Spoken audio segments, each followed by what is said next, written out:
দু পয়সার সস্তার কলকা আর্টিস্ট। হ্যাঁ, কাজের ফাঁকে এই কথাগুলো আমরা মাঝে মাঝে শুনতে পাই বা অনেকেই বলে থাকে। কেউ তো তোমার সামনে এসে বলবে না, সবার পেছনেই বলবে। এ আবার কি কাজ?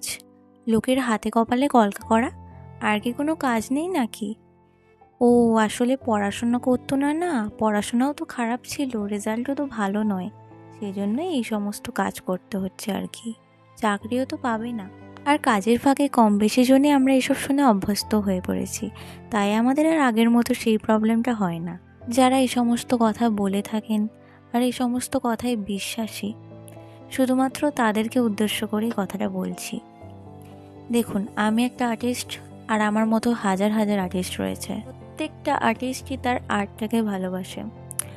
সে তার আর্টটার জন্য সব কিছু করতে পারে। সে তার আর্টটা টাকা পয়সা দিয়ে কিনতে পারে না, কিন্তু সে তার আর্টটা ভালোবাসা দিয়ে কেনে। শিল্পীরা কোনো সময় টাকার দিকে ছোটে না, তারা চায় তার নাম, তার যশ, যেটা করার জন্য তাকে লাইফে প্রচণ্ড স্ট্রাগল করতে হয়, কিন্তু সেটাও সে চোখ বুজে মেনে নেয়, কারণ সে তার শিল্পটাকে ভালোবাসে। পড়ে রইল চাকরির কথা।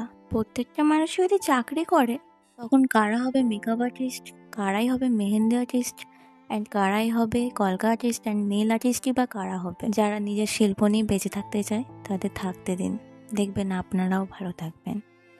অযথা কারো শিল্পর পিছনে বা তার পিছনে কোনো সময় কথা বলবেন না, কারণ সে সেই জিনিসটা নিয়েই পড়ে থাকে, সেই জিনিসটা নিয়েই ভালো থাকে সে, আর তাকে ভালো থাকতে দিন।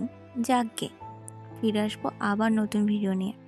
যদি আমার ভিডিওটা ভালো লেগে থাকে আর যুক্তিপূর্ণ মনে হয়, তাহলে প্লিজ লাইক কমেন্ট শেয়ার করে আমার পাশে থেকো, কারণ তোমরা না থাকলে আমার পাশে আর কারা থাকবে?